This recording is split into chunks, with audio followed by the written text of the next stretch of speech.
So ayan po, magandang hapon po sa ating lahat. Ang ipapakita ko po ngayon is kung paano maglagay ng sapin at saka tari. Akin lang po is hindi ko po sinasabi na magaling na po ako o perfecto na po akong mananari. Ang gusto ko lang po is i-share yung mga kaalaman ko sa mga gustong matuto. So ito po yung gagamitin nating paa.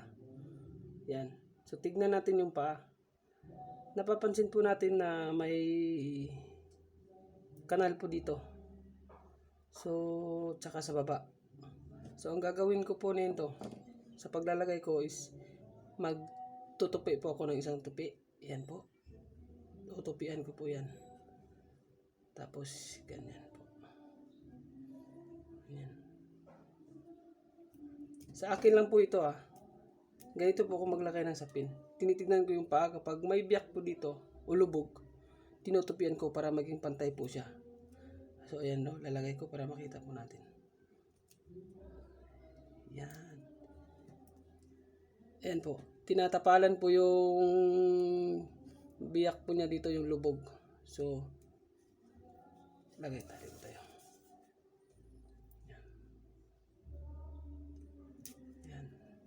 Nilalagyan ko muna dito sa itaas bago ako mag-umpisa dito sa baba. Yan po. Dalawa na po yan. Isa po. Tsaka dalawa. Yan. Dapat po lapat na lapat po yan. Yan. So, baba tayo.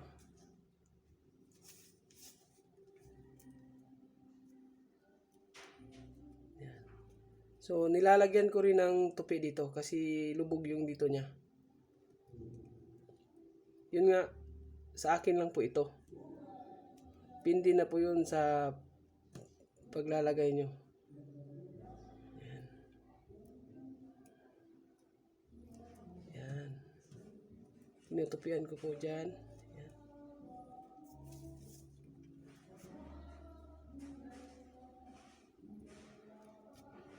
Isa.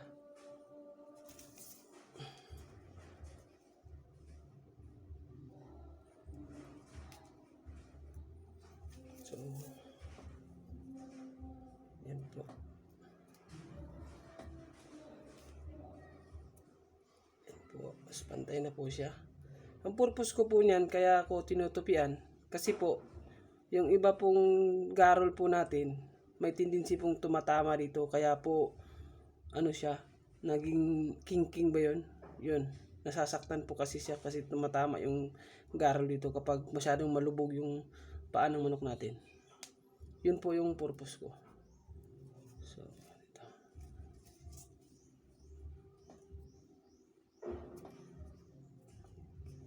So, ayan po, lapat po yan.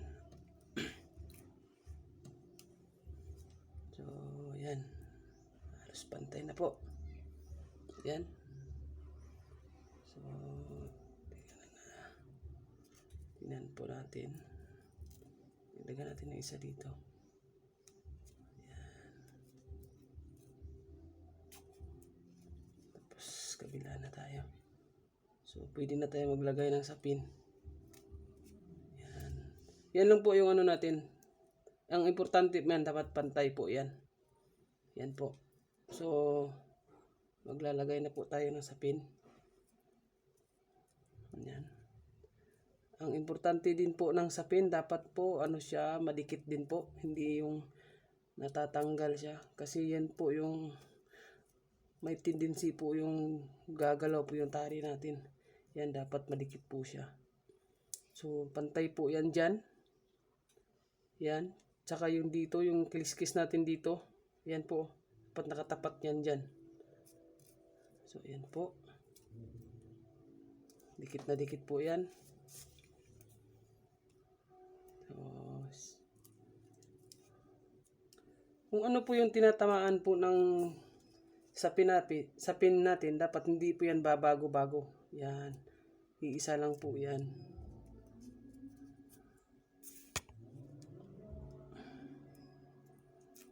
Yan po.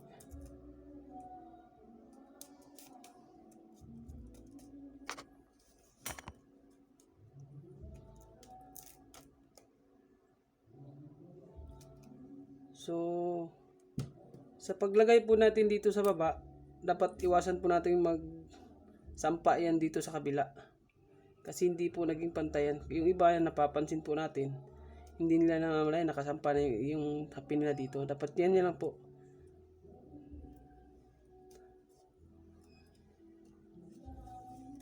So, yan.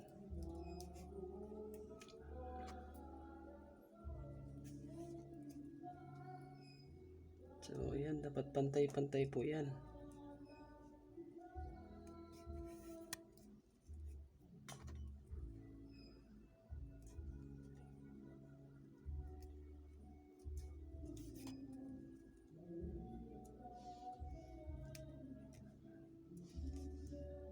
Ayan po. Maglalagay na po tayo ng likit. So, ayan. So, sa paglagay po natin ng ito, yung likit natin, dapat may allowance tayo sa ibabaw. Ganyan po. Kasi po, yung tali natin sa tari natin, dito po natin nilalak. Habang tumatagal po, lulubo yan ng lulubuhan. Baka hindi na po tayo makapaglagay ng maayos. Kaya nilalagyan ko po siya ng allowance konti. Ayan po.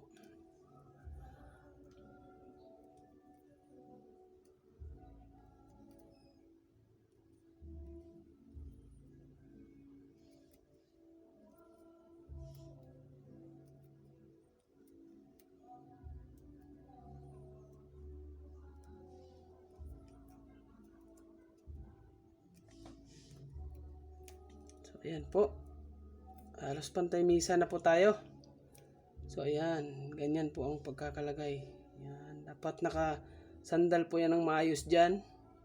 Kita po natin, tignan po natin sa ibabaw. Yan, dapat ganyan. Okay.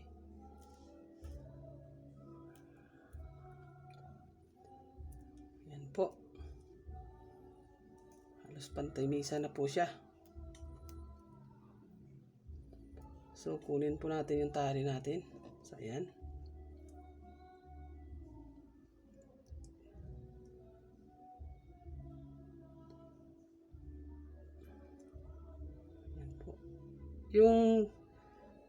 Yung site ko naman din po dito is dito ko po tinatarget.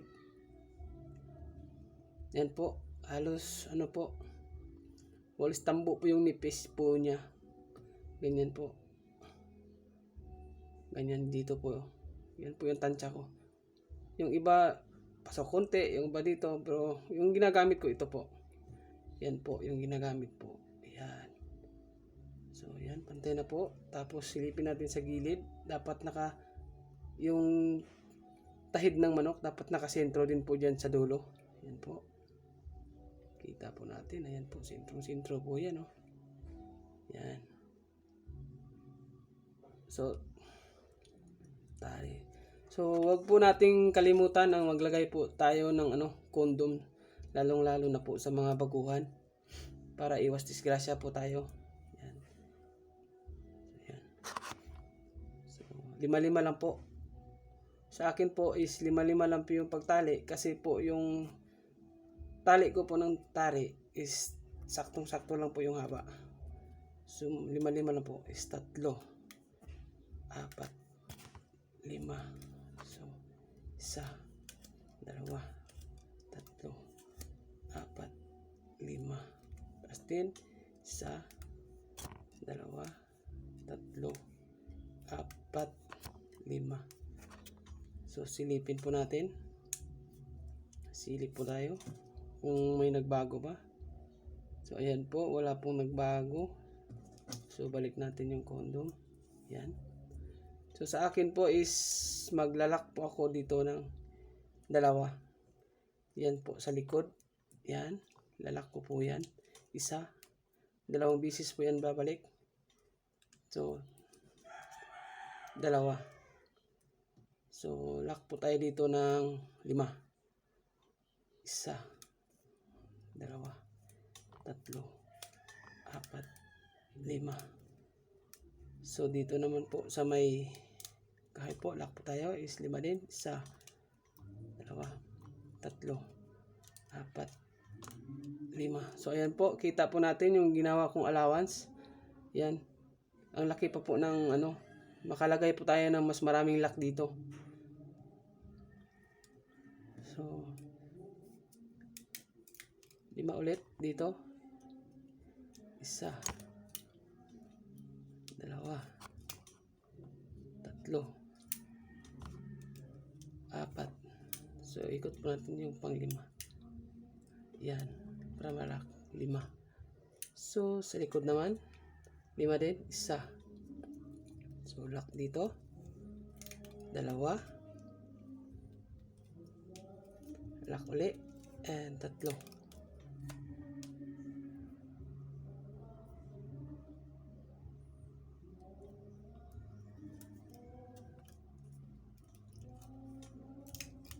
Lima. So salungat po tayo. 1, 2, 3, 4. Ikot natin 1. Yung pang 5. Sulak po tayo dito sa gilid. Pektos natin to. 5 din. 1, 2, 3, 4, 5. So yan na po. Tapos na po. Sulak natin. Yan. 1. Yan. Tali na po tayo. Yung sobra po. So yan na po. Tali na po tayo.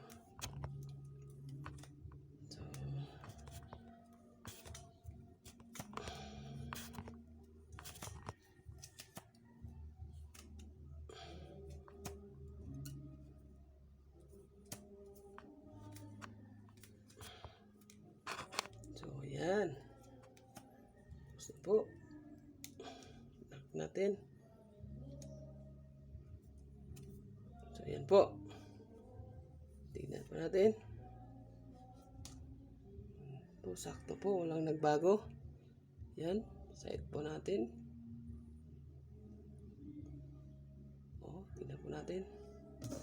So yan. Tapos na po yung pagtatari ko. Yan po yung tari ko. Ang simple lang po niyan.